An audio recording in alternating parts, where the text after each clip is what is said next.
You know, I'm so honored and humbled to have people come to me and talk to me about the vitally important things in their lives that they talk about in such a private and personal nature. I just had a session today that just sort of, you know, blew me away what this person was talking about. And it was just like, wow, like she's never talked about this in her entire life, and she's, you know, retired and all of this, and she's sharing this now. That needs to be protected, man, at all costs, in all ways, at all times. How's that for a quote?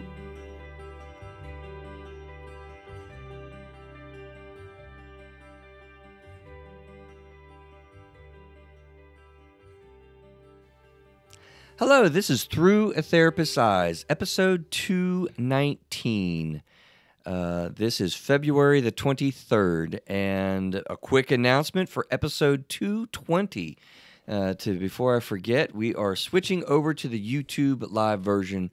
We have traditionally, if you're finding us for the first time, been doing lives on the Facebook platform, so we're switching that up.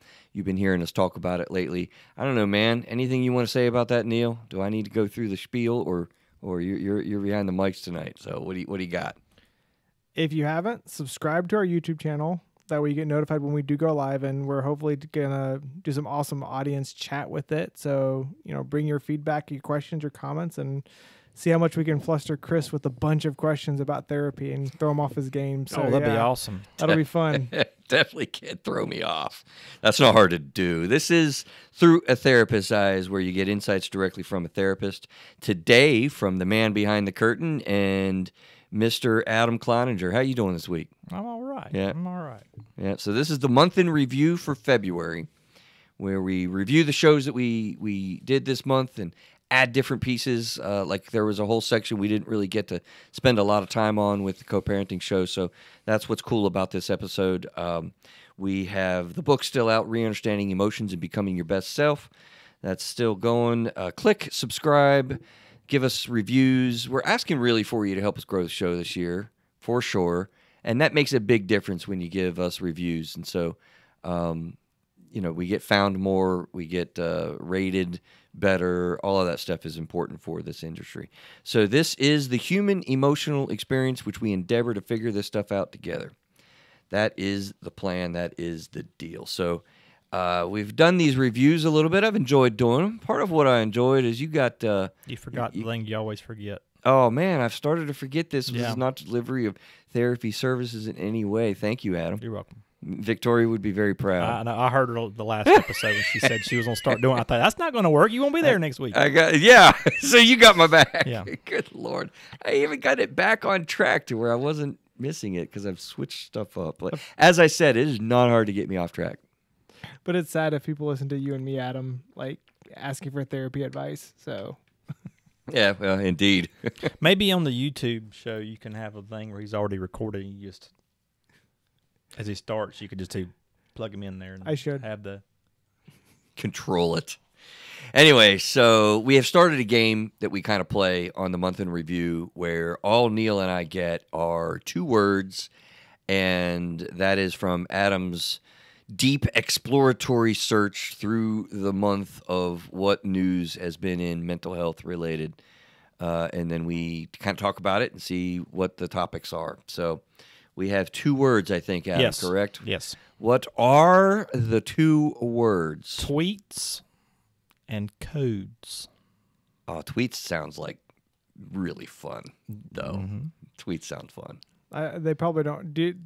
What do you mean tweets? What kind of tweets do you think? Birdie tweets? Well, all we get is birdie tweets. No, I don't think that's probably mental health in the news. At least I hope it's not. Or Bernie tweets. Did you see birdie tweets or birdie? I said birdie tweets. Like yeah, tweet. I know what you said. Bernie tweets would be pretty cool too. I need to start Bernie doing that. Sanders. I like find some words that's kind of make y'all think of some one other thing and totally flip it around. But You that would should. be not fair. No, We have you to should. Yeah, know- that would be fun. That makes it fun. Well, we have to have a little bit of an idea, have a choice. I would think. Yeah, but see what you can do is I thought you were talking about this, and then if that's the case, I was going to say that the people blah blah blah blah. So Yeah. Okay. Well, so what are the words now? Tweets and codes. codes, yeah. Well, I know codes have to be probably about billing stuff, and that's always interesting. But tweets sounds fun. What are you thinking, Neil? Well, I'm kind of done with the Twitter tweets and stuff like that. So we'll go. I'd Stay say away. codes, yeah. Danger. Danger. We have definitely gotten away from the tweets, and I can't say how happy I am about that. I don't know. So are some of the codes? I think we're going with codes. All right. So I know you're going to be familiar with this because I'm familiar with it only because of insurance coming up. CPT codes. Oh yeah. Good So old there's CPT some codes. articles floating around about some CPT codes and it being tracked. And I thought maybe you would have some information on it about what's going on with that. Because I mean, I know people. I don't want to sound like meaner than them, but I know some people, in my opinion, are a little bit paranoid. So I can see this making some people freak out if they think that anything's being tracked. And if CPT codes are being tracked by an organization, and you familiar with that at all? Tracked? Yeah. Not terribly. I mean, I've seen some things kind of buzzing around with. We always have. Well, first of all, CPT codes are codes that we use in the billing cycle, as you say, from insurance, right? So, you know, we don't have very many different CPT codes that we use in the therapy realm. They're pretty simple. Doctors, and I've worked with nurse practitioners in the mental health field, especially. I mean, they have a lot more billing codes that they have to do, like codes for their observations of your gait, your skin. They have different codes for procedures that they do in the office or evaluation codes. You got CPT codes for labs that you do. I mean, it's extensive. Yeah, so it's going to be like 2974 is this procedure, and right. Insurance is being billed for that, or whatever. Right. Ours are pretty simple. CPT codes, for instance, 90837. I do that all day long. It's hour-long codes for a therapy session. We got 90834s that we do for half-hour sessions. We have a couple different codes that we might bill for family, interventions, or when a client's not there, we have a code. So we have 5, 6, 7 codes that we might use, but they're generally not extensive like doctors are. So, but what is the monitoring part about this? I don't really know a lot about it. I saw something about it being tracked, and I thought maybe it might freak some people out. So usually you shoot the article to us. Yeah, I did. We don't see it beforehand, but in case we need it, we might need it. I see Ryan. I'm not Ryan. Neil. I don't know why I called. Oh, Neil's buzzing on it. Yeah, he's got something in his hand over here. What do you got? This is because it looks like they're making some changes to the remote therapeutic monitoring, which is interesting. But yeah, so here's what the AMA says. It says the American Medical Association, which drives a lot of this. we gotta no acronyms. Talk about the acronyms because they are almost as bad as IT. It is. All right. So last year, codes for remote therapeutic monitoring (RTM) were released that measure therapy adherence using the same structure as the RPM codes. RTM codes are used for measuring therapy adherence and therapy response. They represent the review and monitoring of data related to, but not limited to, a therapeutic response and allow physicians to assess the impact of a particular treatment regimen. The original RTM codes focus on the status of the patient's musculoskeletal and respiratory systems that were organized in the Appendix R data digital medicine services taxonomy. Why are you making me read this? Because it's funny to hear you pronounce this stuff. He's doing a lot better than I would. New this year are codes for cognitive behavioral therapy, CBT, and they were added to the appendix. The codes present review and monitoring of data related to signs, symptoms, and functions of therapeutic response, says Stephen Gillespie, PhD, the American Psychological Association representative to the AMA CPT editorial panel. He discusses the changes at a session of the AMA Outpatient CDI Workshop and CPT and RB. God, these are acronyms. RBRVS 2023 Annual Symposium. These data may represent objective device-generated integrated data or subjective inputs reported by a patient, Gillespie says. Added, these data are reflective of therapeutic responses that provide a functionally integrated representation of the patient. Wow. That was a lot. It is. And see, what I take from this, and there's been some things flowing around a little bit. We have CPT code changes, throughout the year. We now have adjustments and updates and things that happen with diagnostic in the DSM. It's now much more like the medical model where we have a flowing reality of changes, diagnostic codes and CPT billing codes and things like this. And particularly coming out of COVID, I think there'll be a lot of these types of things that, on the back end of therapist world, we have to deal with billing.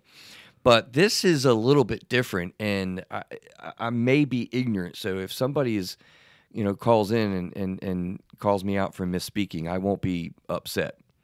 But as I hear this and see this, I develop grave and great concerns over the monitoring piece. That's why you said codes, right? And you read this article and you're like, I guess I get the impression you're like, what, are we being monitored? Like, because like I said, I know people who freak out over stuff that doesn't bother me at all, but and even that seems a little concerning to me. Absolutely. I mean, here's the thing: we do have monitoring. Like, we have research that we do in this field. We have various data that's gathered for grant-funded projects. So I don't think anybody needs to freak out when you hear this type of a thing, because we need to do this to see what's effective. Research only operates when we are able to kind of really monitor things and take into account, what outcomes are. We want outcome-based practices nowadays. That's what we look for. What are the outcomes? So we do therapy, here's the outcome. We do this type of therapy, here's a different kind of outcome. So I have no problem with the studies and such. But these are CPT codes that are being added, it sounds like, in 2019, or what did you say, this year? I think you said that codes were added this year for physicians to kind of monitor through. And usually, I think I've seen a little bit of this, and they talk about patient consultation on their referral for cognitive behavioral therapy. If I got that right, Neil, do you see that anywhere in there? I think it talks about it at some point in the CBT, I think.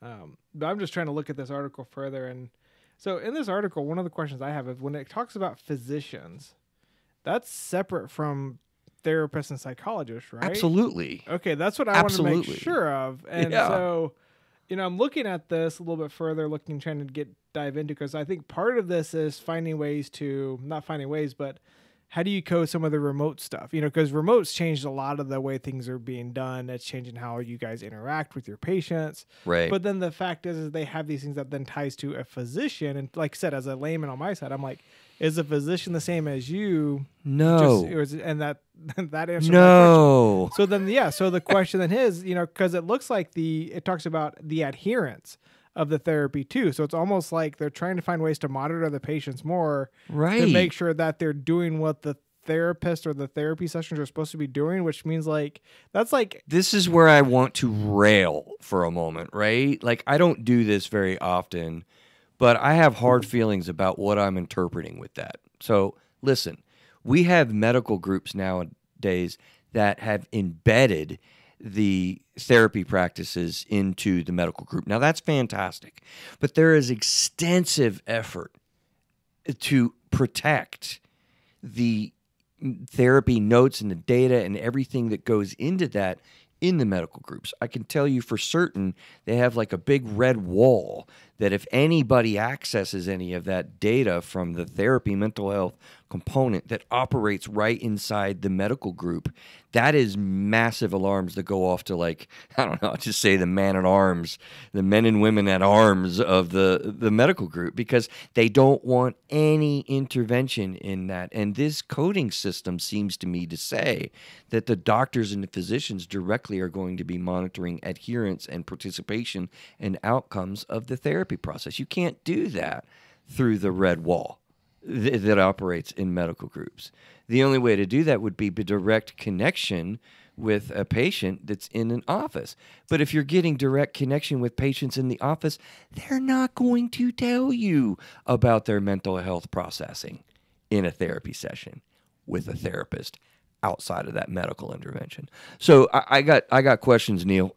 I got questions.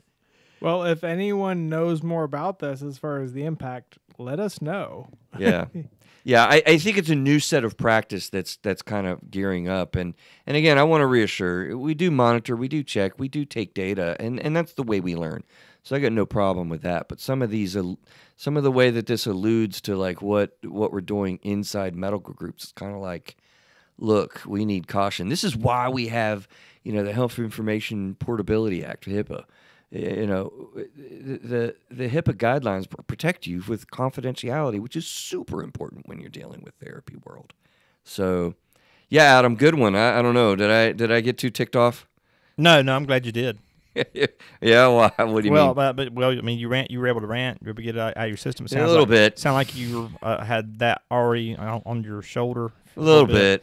Yeah, so it's good you got that out, and now I understand. Look, still not quite exactly sure what's going on, but at least I got a little better idea of what your view on it is. Was that a therapy moment for me? Maybe a little bit of a letting go, cathartic experience. All right. Well, I just get defensive. I'm so honored and humbled to have people come to me and talk to me about the vitally important things in their lives that they talk about in such a private and personal nature. I just had a session today that just sort of, blew me away what this person was talking about. And it was just like, wow, like she's never talked about this in her entire life, and she's, retired and all of this, and she's sharing this now. That needs to be protected, man, at all costs, in all ways, at all times. How's that for a quote? Right? That's the way I see it. That's the way I feel about it. But all right, I'll calm down. I'll chill out.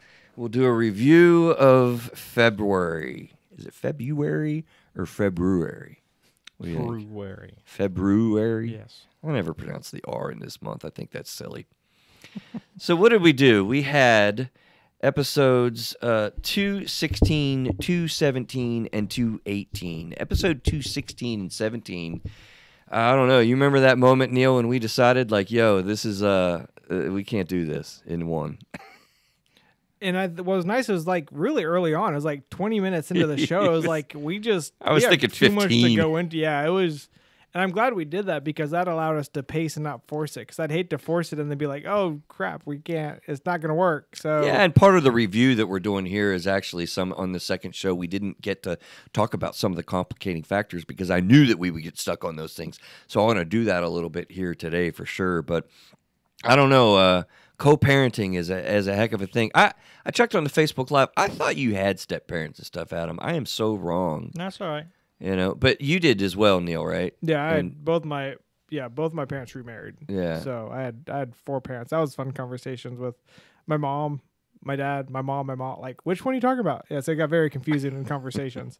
Indeed. So It can be. So now you have to blame my issues on something else. I don't know. Indeed.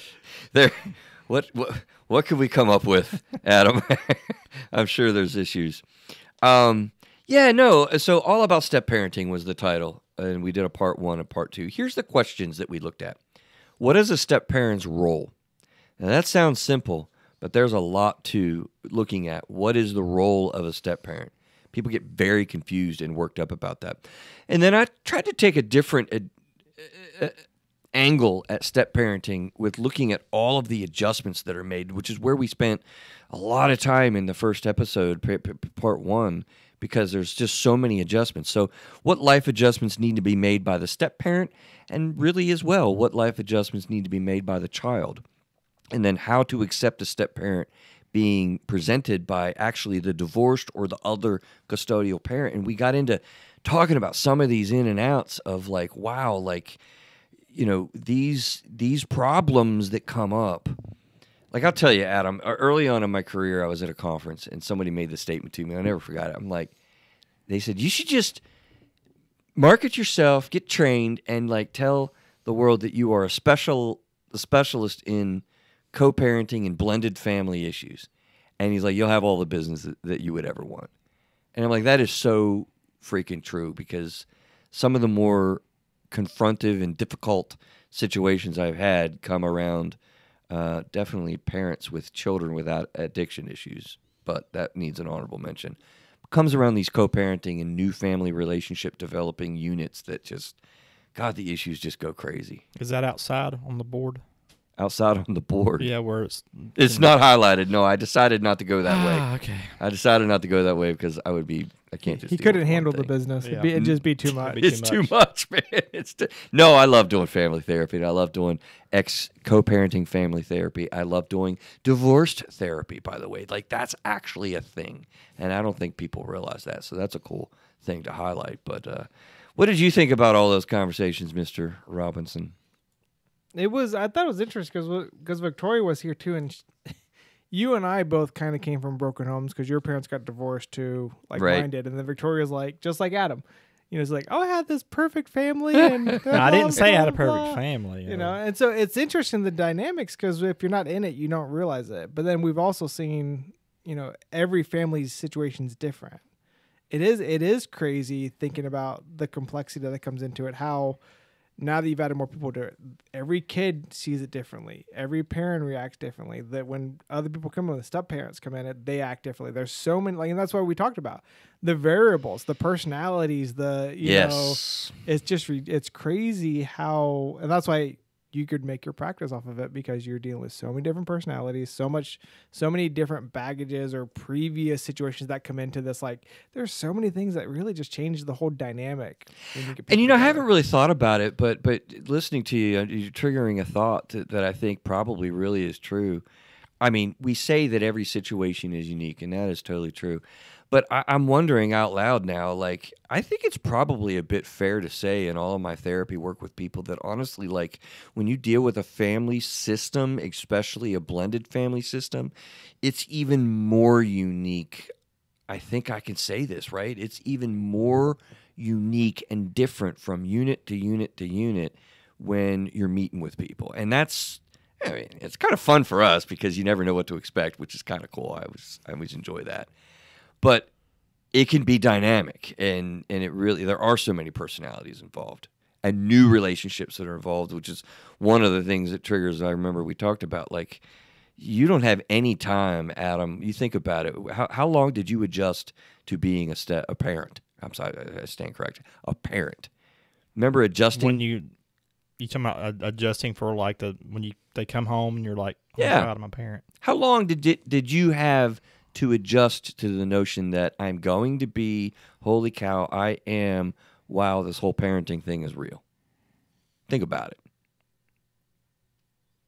How long did I have to adjust? I mean, I really don't know how to answer that. Because I don't know. You. Think of yourself as a single dude. Yeah. When did it occur to you, I'm not going to be without kids anymore? I mean, it happens, but I don't really I don't seem to have an issue with like having to figure out how much time they have or anything. I'm not following. Let me you. take you back. I know. Yeah. Let me help you out. Let me take you back to who were you dating and were you married at the time, right? Mhm. When you found out, like, I'm going to be a dad. Okay. You remember that? Yeah. So you're dating. You probably may have talked about this before. Yeah. The pregnancy test kind of comes up. You might actively be trying, and it takes a few months, maybe fertilization skills, whatever happens, doesn't happen at first. And then it actually happens and the pregnancy is there. And even after delivery for a little while, you're kind of like, wow, this baby is here 6 months, 7 months. I mean, you might have like 2 years adjusting to like this idea that I'm going to be a parent. Does that make better sense? Yeah, I guess. Yeah. It's a huge adjustment that doesn't happen immediately. Well, you don't even meet oftentimes. We talked about a lot of through the show. Victoria was really good about talking about, like, you have no time as a step parent to adjust to this stuff. And that's part of what makes this such dynamic change so different, because the step parent might have what? Like, think about it. You're dating somebody and you're like, oh, you have kids? Okay, well, you're not going to meet my kids. So we dating for quite a little while. Might even be like the second marriage. So you don't date that long before you decide to get married. Then you get married. It's kind of like you met the kids like 3 months ago. Right. Yeah. So all of a sudden, particularly if you've never had kids, what is your adjustment period to this? Like, Yeah, that would be odd. But I would say it's probably not I shouldn't even say this, but it might not be a good idea to like If there's a question, then don't say no, it. no, no. I'm saying it might not always be the best thing for someone who has kids to marry somebody right away that has never had kids. Here we go. This was one of the topics. Oh. But I mean, the other side to that too is I lost my train of thought. You got me. Your statement threw me off because I was kind of thinking about that with my step parents. My stepmom was older and she could never have kids for whatever reason. I don't know what the reason was. Yeah. And so my sister and me became her kids. Where my stepdad, he had an older child, but it's still one of those things. Oh, that's what it was. So the other thing about the suddenness is when you do have a kid, they're young. You're kind of molding them. You kind of create them. Now imagine going into a relationship and now all of a sudden you start with a 12-year-old or a 13-year-old. Like imagine thinking your kids when they were teenagers and you all of a sudden showing now you have to like, it's just, that's kind of the shocking shock to the system. When you were talking earlier, the thing I kept thinking of, how many times have either one of y'all heard this? Well, if that was my kid. Absolutely. Well, maybe not, because and the bad things I've heard people say stuff like this. So, well, if that was my kid, I'd do this. But then at the same time, I know stuff about their family. I'm like, yeah, but you have this issue and you haven't done anything about it, so. But yeah, and then so as a step parent, you come in from you're coming in from the outside, and then you're trying to fill this role or take on that responsibility, but yet that might not be the best situation because you don't know. Yeah. And so that is a great thing to think about as a step parent. You go from that guy on the outside seeing like, oh, if that was my kid to, oh wait, it is my kid now. It is my kid now, yeah. There are huge questions and fights and conflicts and disagreements and anxieties really developed around what is my role here, right?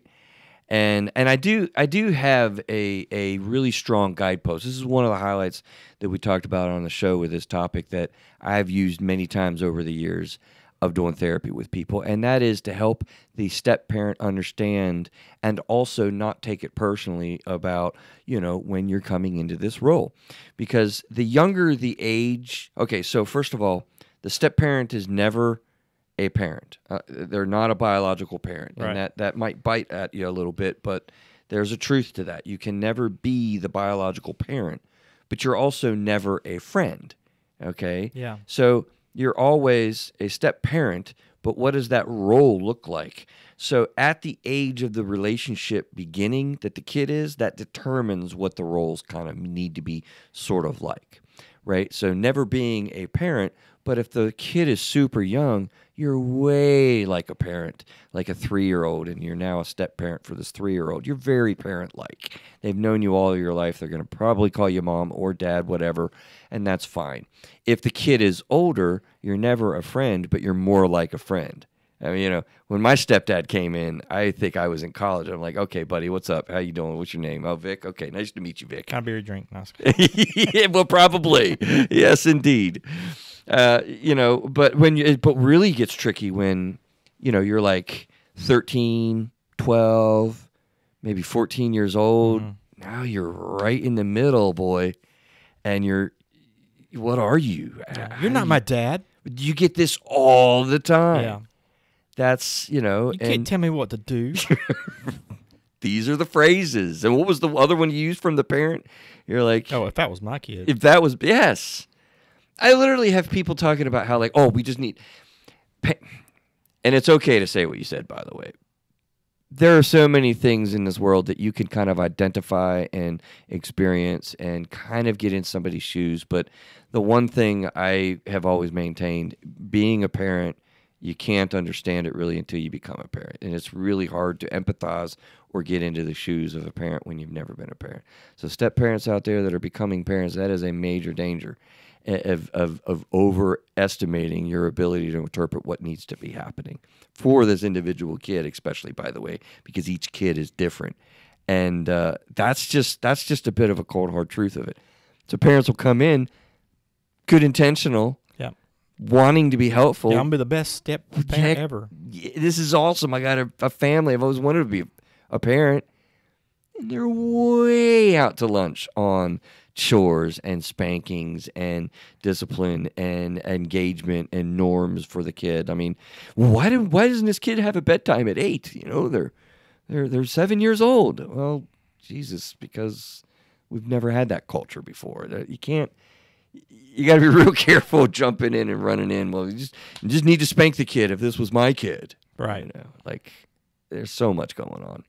Well, I think the other thing, because having two kids and them being completely polar opposites, the other thing that they don't have, we talk about the adaptation of the parents through the whole process, is they come in with their thought process of what should happen, but when you're the real parent that's been with the child for up to this point, They know. you know what triggers, you know what's a real consequence that matters to that kid.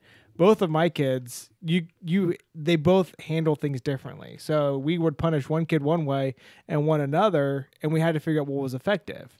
But so, like, if a step parent comes in, like if something happens to me and someone, Alicia finds someone, and they try to take care of Luke, discipline Luke one way and Mason another, it's like you're not going to get the same effect if you do it both ways. And so that's part of the thing with, as a parent, you learn what works, what doesn't. Because with your kids, you know what punishment affects the certain child a certain way. Look, if I had a step parent come in and try to tell me that, well, we need to take Aaron's video game away, I would look at her and just laugh. Like, Aaron doesn't give two rips about the video game. I think he played Madden. That was the one game he got into. Otherwise, it was like, no, give him the PlayStation because he'll feel tortured. I mean, Take the phone away. Yeah. Well, that's pretty universal. Yeah, take the phone away. For sure.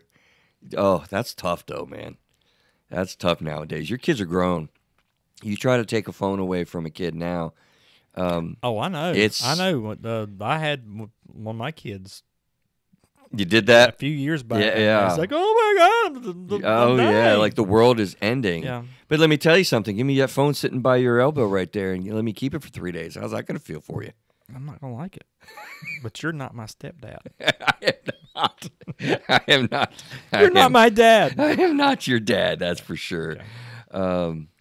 Anyway, so let's move on a little bit. We highlighted also, by the way, biological parents, like who's in charge.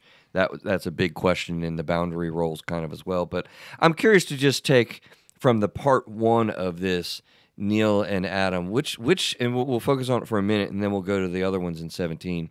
But which one of these things seem like your sort of most interesting boundary adjustment? So, very weird life experience of accepting my spouse has another partner.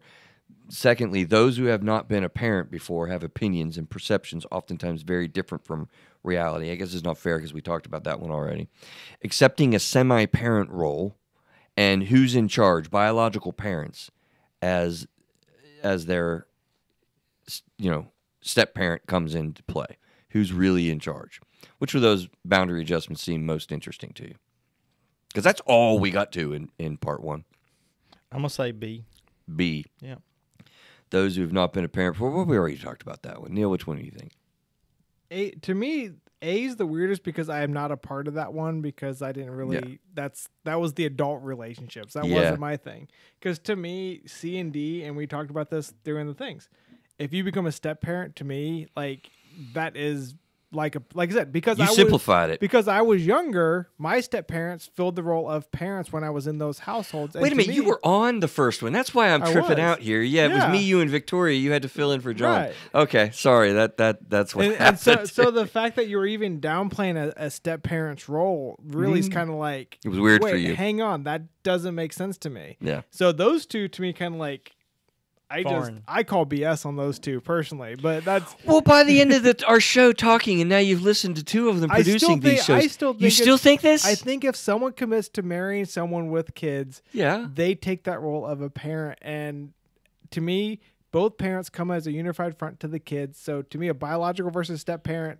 Yeah. Because to me, honestly, there's a step parent almost makes the conscious effort to become a step parent more than some parents because, oops, something broke. They might not have meant to have the kids. Yeah, but there's like all kinds of other dynamics there too. Because I mean, you got to think like, and I know this is still foreign to you, but you got to think if you're a step kid, your step parent, and there's a kid there, and then there's another spouse. Yeah, and then you got. That's where I was going. You also got to think about them too. That's where I was going. If you got certain rules, you got to also think about.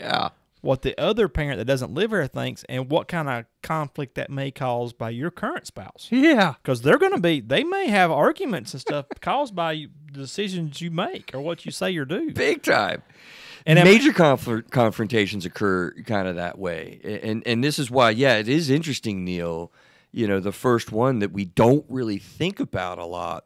And so here's the focus on that is, it is such a weird experience. I got to imagine. I've never personally experienced it. I've just talked to so many people that are in this and the emotional ramifications of considering the reality that my partner, my sex partner, my life partner, I am now divorced. We have experiences together based on years, sometimes several or many years that nobody else experiences and whatnot. And now you have literally like another person. I can't tell you how many times super big cases of jealousy have kind of come out and exploded when one of the other partners, even though they chose to get divorced and were on board and whatever, or miserable, whatever. But now you go and get married. Now I'm suddenly like way tripping. And Neil, I got to tell you, if you're the step parent that comes in and you want to be Mr. Parent to my child, whew. If I have the child's interest at heart, yeah, all parents should have that. If the other parent has a problem with that, that's on them because that's something they have to work on. Because it's not about the child anymore. It's about what this person feels and they're jealous and this person is replacing me. But if I'm there and I'm putting my effort in and I'm really caring about that kid and I want the best interest for that child, it's not because we talked about that. We talked about that one of the things where it becomes a petty thing. But to me, going back to the things, the spouse thing, that first part you talked about, that whole spouse separate. So I couldn't fathom with my wife, like if we actually separated, like that would be so weird for me to and that's why A to me is like the weirdest thing because I just can't relate. I was a kid earlier when my parents split up. I didn't deal with the parents. I did see some struggles with the step parents, kind of like some weirdness, but that's hard for me to relate to, because I'm also not divorced yet. I'm like, not divorced. This is a good spot. This is I realize that. Adam's trying to help you, man. Yeah, don't say it. This is a good place to interject into the notion that, and it's happening again in our review, we didn't get to celebrate enough on what step parents can be and the beauty and the awesomeness that they bring to the table. It's so funny. It really is. It's happening in our review just as much as it happened in our shows talking about this because you get so caught into the negative, battle lines and roles and adjustments that are so sticky and difficult that we miss the beauty of it. And there is an ability to get to the place, Neil, of what you're talking about, where you appreciate the step-parent's role as the custodial parent not involved in that immediate family. There's compassion, there's grace, and there's recognition of you'll have to listen to my show of what my dad taught me to give me recognition to his wife, my stepmom. That's a moment that you'll have to catch in episode 217. Because, man, when you can get to a place of acceptance with that, Neil, then you've got all of what you've got, which is some of the beautiful benefits of having, even two step parents is fantastic because you got more people that care, you got more people invested, you got more people celebrating, and we'll get to celebrating some of those things in just a bit. But boy, when that's not happening, man, you are going to be chewed up, brother, with that kind of thinking. It could be. I'm telling you. It's a nightmare when people are dealing with their emotions that way. God bless you. That was a good one. Yes. So, any other comments, Neil? You got smiles. I guess we'll move on. No, I think it's time to because I am excited about the celebration because, like I said, I had very positive experience with my step parents, and it is. To me, I think it's great to have that added piece. So yeah, I definitely want to dive into that one more this time. Yeah, and I was planning on spending more time on some of the boundary adjustments that we were talking about in part 2, episode 217. I misspoke. Listen to my story about my dad on 216. It was kind of cool. You said it in both. Did I say it in both? I did, didn't I? Both, so. Yeah, you're right. Either one. All right, either one. But listen to them both. They're all good. Because we take a deep dive on this stuff, man. And I'm going to do the same thing. We're going to short these other adjustments because I want to get to the celebration of people. But so maybe listen to this closely, you two, and see which one you want to stop on for this episode, and we'll touch on it. So, can the parent accept the advice of the step-parent or the requirements of the step-parent? Is loaded words. How do we set priorities? God, self, spouse, children. I'm going to vote against that one because we talked about that on a show before. How are finances managed? Ooh, that's always fun. Step-parent needs to recognize the spouse as a package deal, kind of like you said, Neil. For some, this is an instant family. Wow, like we alluded a little bit ago, like what a rush. How what a adjustment that you have no time to adjust to. And then physical touch boundaries, right? Corporal punishment. But then also we talked about like babies, and I told a quick little story of a client once who asked me, like, what am I supposed to do with bathing this girl? Like, do I put bathing suits on? Like, I don't know what to do. It's because it was weird. So physical touch, hugging, touching, all that kind of stuff. How does that work? So let's try to choose one. What do you think, Neil? I was going to say it's Adam's turn to pick. Oh, it is Adam's turn to pick. Well, I tried a while ago, and We got Sorry, I went on my sorry. rant. I'll let you talk this time. Are you upset now? No. You sure? The one that sticks out to me, and I have a reason. I explain why. The first one: can the parent accept the advice of the step parent or requirements of the step parent? I like that one. Okay. The reason I say, and my girlfriend has a son. Yeah. And there's sometimes things that I see where I want to make recommendations to her. Oh yeah. And I do. They're not requirements, I hope. No. No. I'm and in my mind, the step parent needs to remember you're the step parent. You're not the parent. Neil. Well, I mean, but his situation a little different. I'm just digging at him.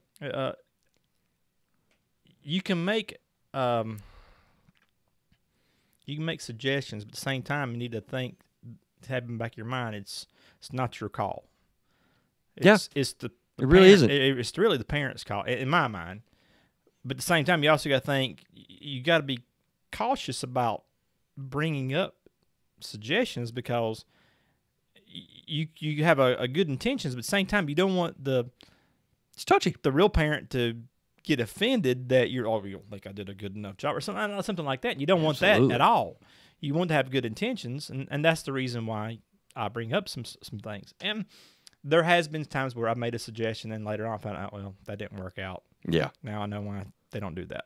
But so that's my suggestion. It's absolutely on point. As a matter of fact, I love your word that we didn't use in that direction or in that way. But the fact of the matter is, if you have, requirements as a step parent, it's a ridiculous word. But so is like advice.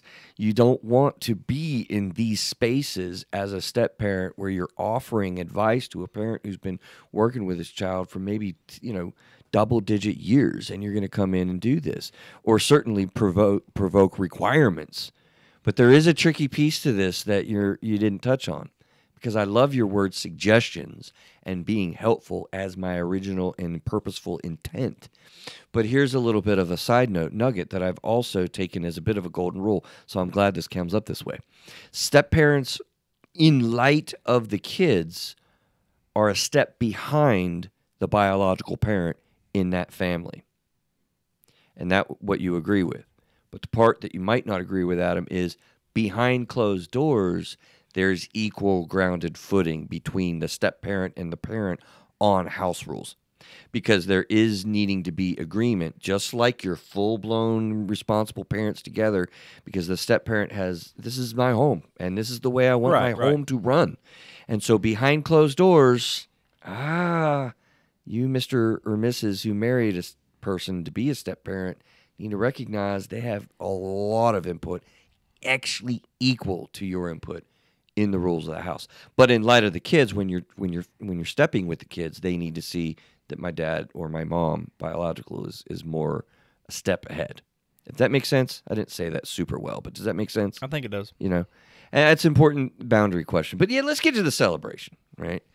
Neil, you loved all your parents involved, right? Like, why is that so great? We talked about it on the show.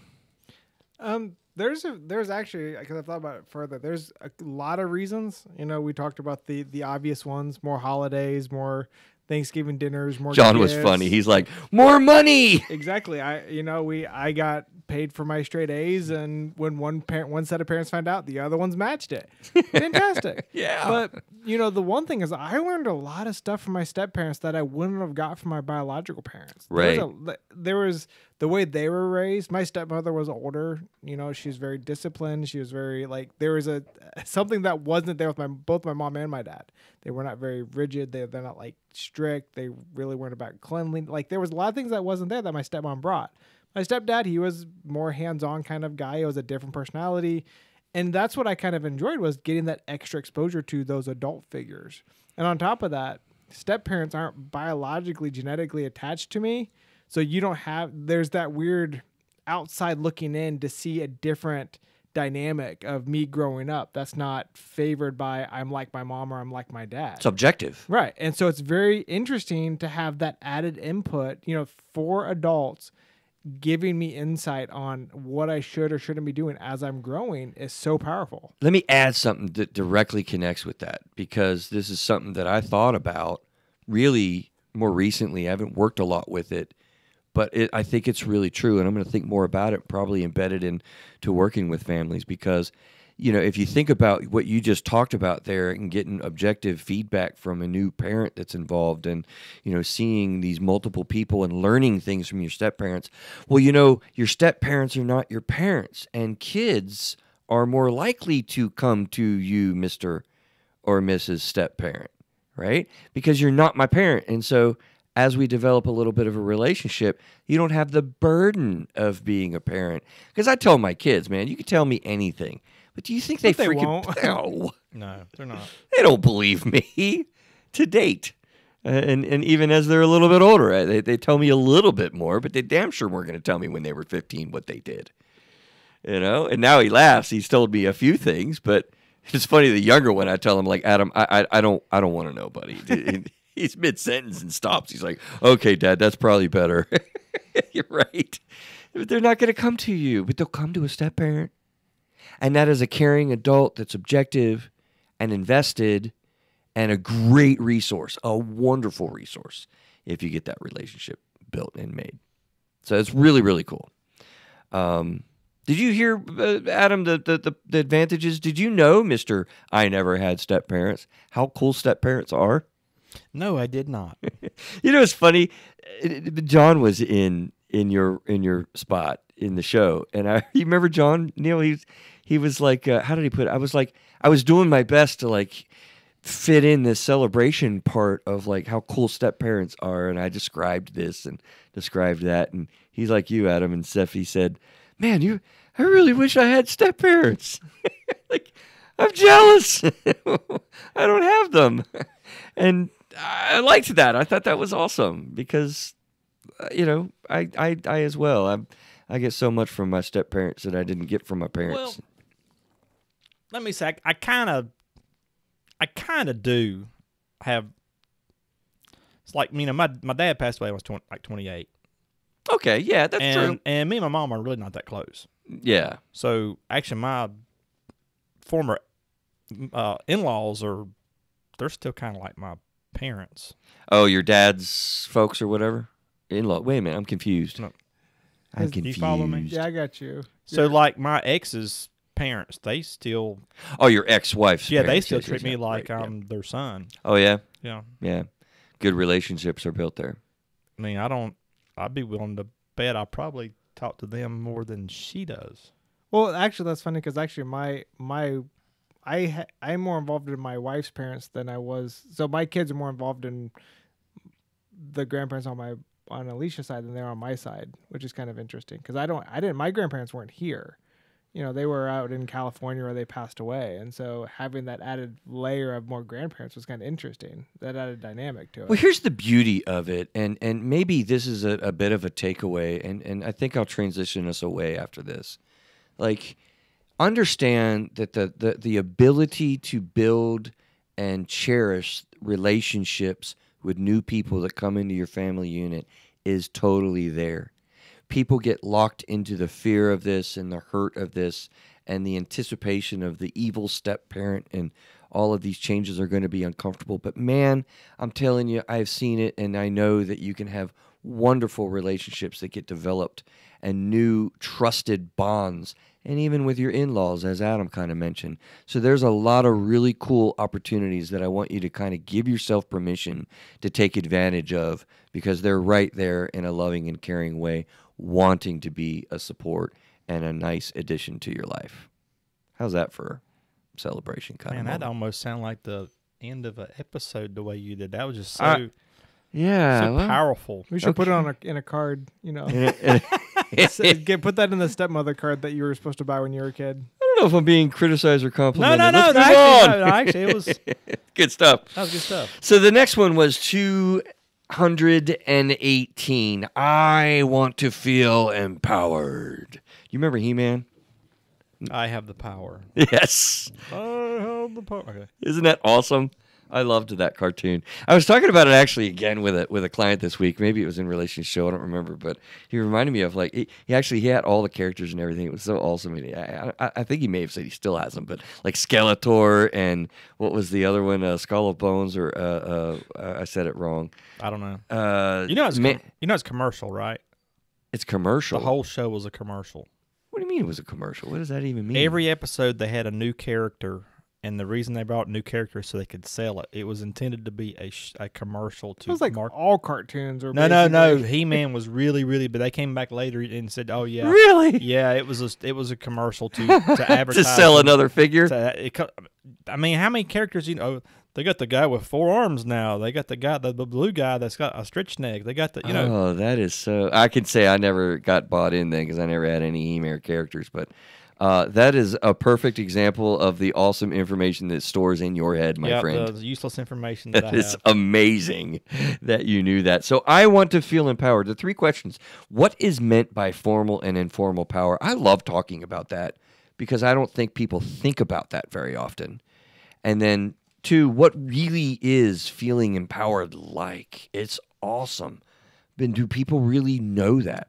And then how do we get a sense of empowerment with our kids or with our work environment or with our spouses or with our family? Like, how do we really get that empowerment? So those were the questions that we talked about.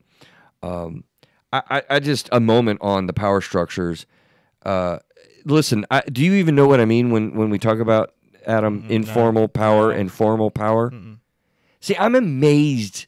And every time I don't know that I've ever brought this up in a therapy environment in conversations where people are dealing with this abruptly and directly in their lives, and people just don't have an idea of what this is. Okay, here's a quick review, right?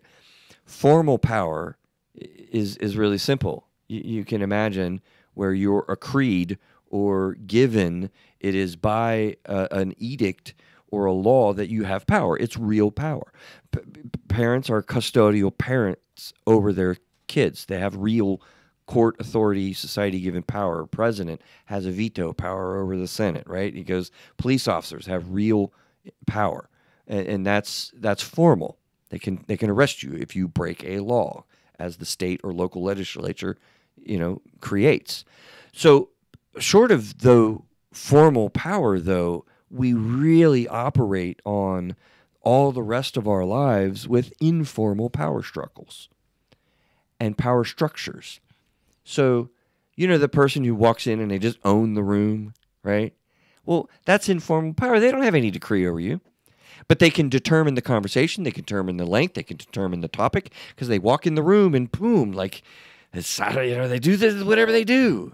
It's informal power. When you get recreational sports, who's the team captain? Well, nobody's really the captain, but there's always that person that steps into the role. Okay, well, I think we should do this game, and maybe you should play there, and should we change our lineup, It's informal power. Nobody has the formal power to make that lineup change, but somebody will speak up and, the squeaky grease gets the wheel, or the squeaky wheel gets the grease.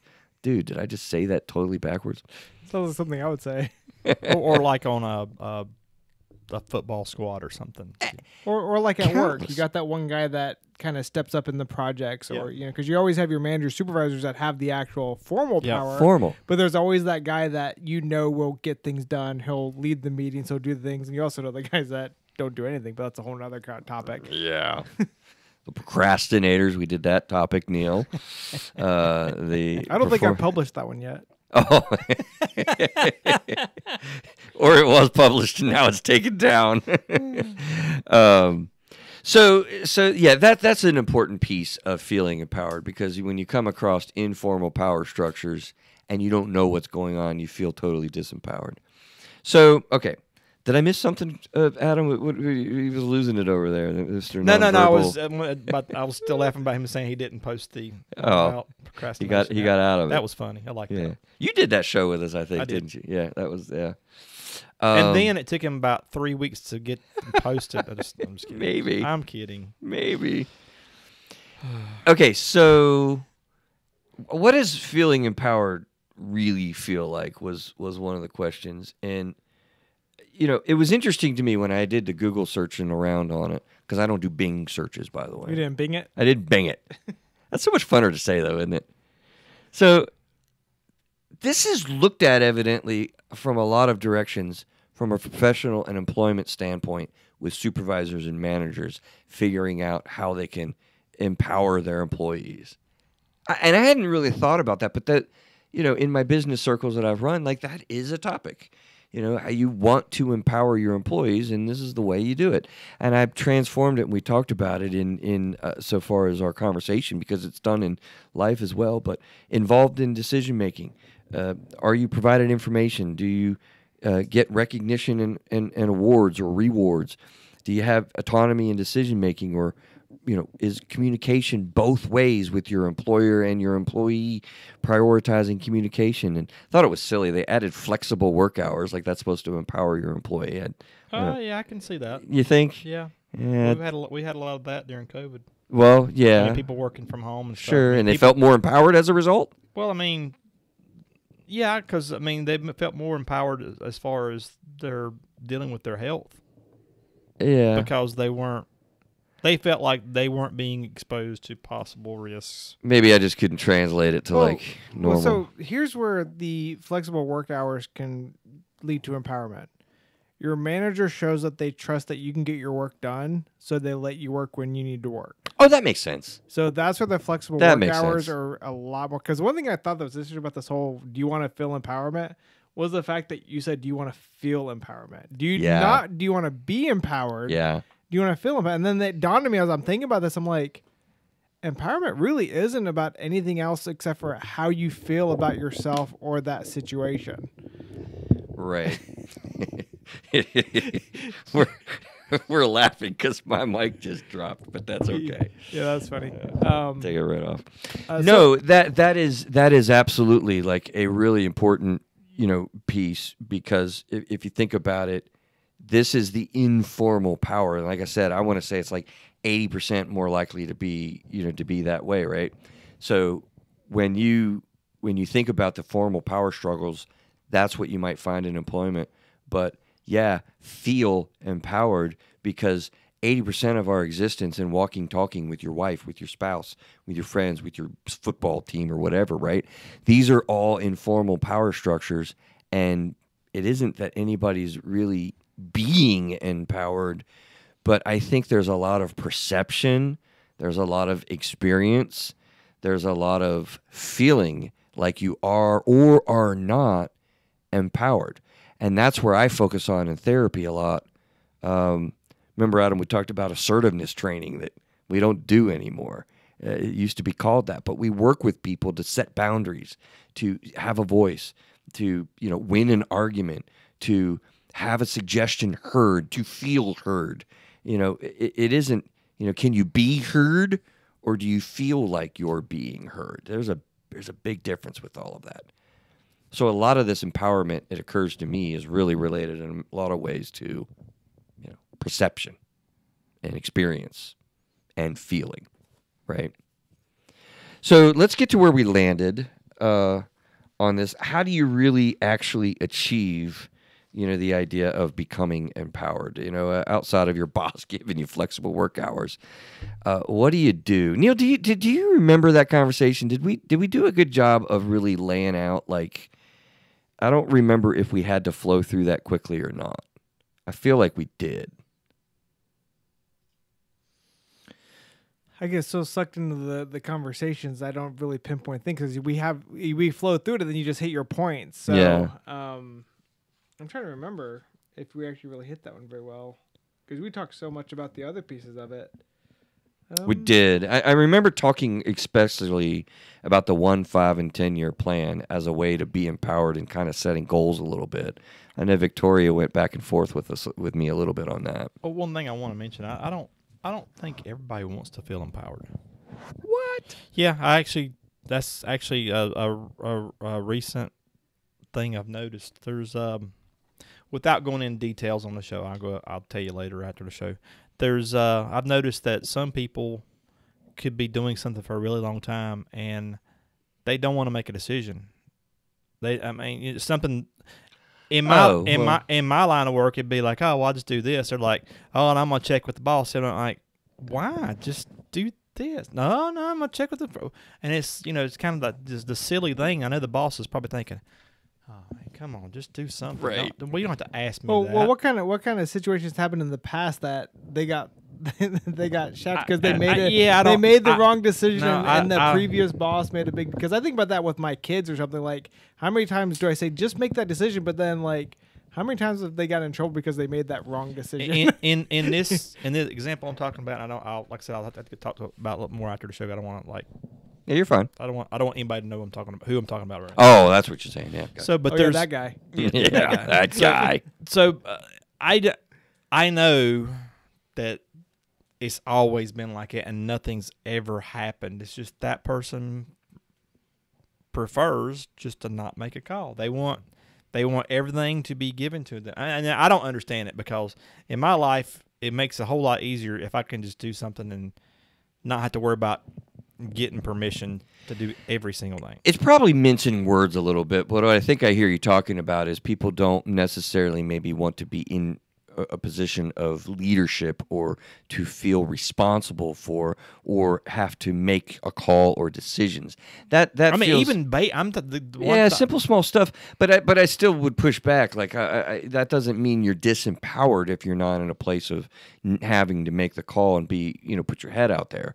I think people still pretty universally. It's what you struck me when you said that. Yeah. Want to be empowered because that means that you can have freedom. You can have. Think about it. Let me challenge you this way by saying one of the things that came to me in our conversations and talking about all of this was choices, right? Empowerment being really about the choices that you have or feeling like you have choices. Do you think anybody would want to be in a situation where they don't have choices, where they're they're just taken and controlled by somebody else and lose the ability to make choices? Because that's a big part of empowerment. Well, no, but again, in the example I'm thinking of, there's been these things that to me just seems almost silly. That it's nothing, and they're like, oh, well, I don't know about that. I know about this and decisions and stuff. Yeah, but I'm going to argue. I haven't really thought about it this way, but you're making me think about it, which is cool because I like thinking about these things. I'm going to make the statement that I think it is universal that human beings, to a man and a woman and child, want to feel empowerment. Like I think that's got to be a true statement, and furthermore, struggle in figuring out how to improve our own sense of empowerment, equally as much of a struggle, which sets up quite the conundrum. It occurs to me, right? Like everybody really, really wants this, and I don't think people know how to really attain it, which makes that show, episode 218, super valuable to learn, how to do that.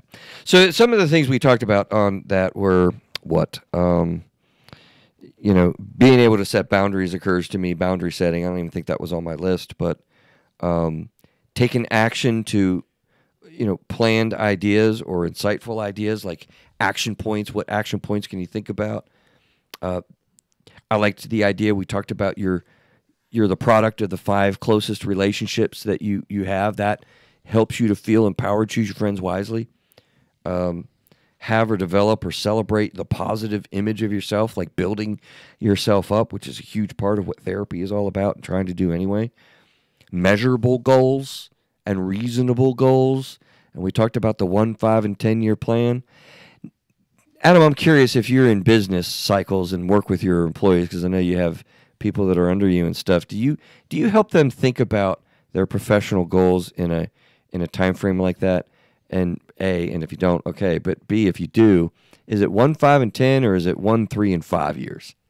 Because that drives me nuts. Yeah, I don't really have anybody that works for me anymore. All right, well, your kids. Which is great. Okay, so your kids. Yeah, I'm sure that is. So do you suggest your kids develop a 1, 5, and 10-year plan or a 1, 3, and 5-year plan? Yeah, I think it has to do with kind of their age, because it's been my experience. You're one of those people. No, hear me out, because you know how I like giving examples. Mm-hmm. So let me just kind of defer to something. I remember when I just started driving, I remember my dad driving me to go get my second car. And I remember we went from our one town to the next town over.